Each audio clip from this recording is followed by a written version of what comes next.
Ang pagsisi ng isang tao ay nagiging galit pagkatapos ay nagiging paghihiganti. Napakaraming nakalimutang kaluluwa ang nakapaligid sa kanya. Si Bonnie ang head ng organisasyon. Isa lang ang tanong ni Nina, yung enforcer niya.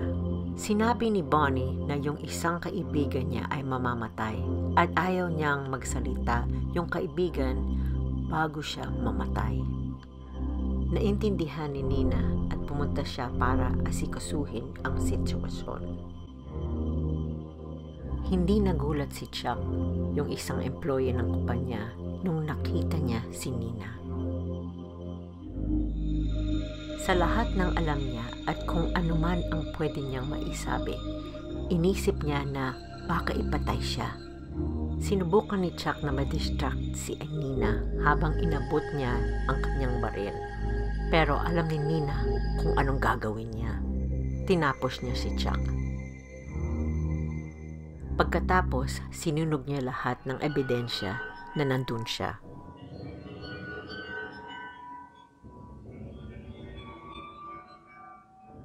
Pero nakikita ni Jared na may cover-up. Alam niya talaga kung anong nangyari. Nakita ni Bonnie sa news yung ginawa ni Nina. Tapos sinabi ni Nina na may problema. Tinanong ni Bonnie tungkol sa pagganti. Humingi ng tawad si Beth pero meron mas malaking plano. Kailangan niyang mamatay. Hinihintay ngayon ni Nina ang desisyon ni Bonnie. Nakakagulat na gustong ni Bonnie na siya ang magpatay kay Jared.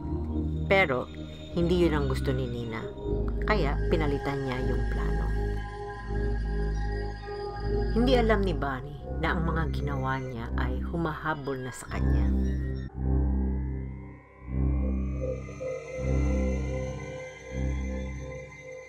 Hindi maghihintay sina Jared at Nina na mapupunta sila sa maling dulo ng baril. Kaya ngayon, sila na ang nag-uutos.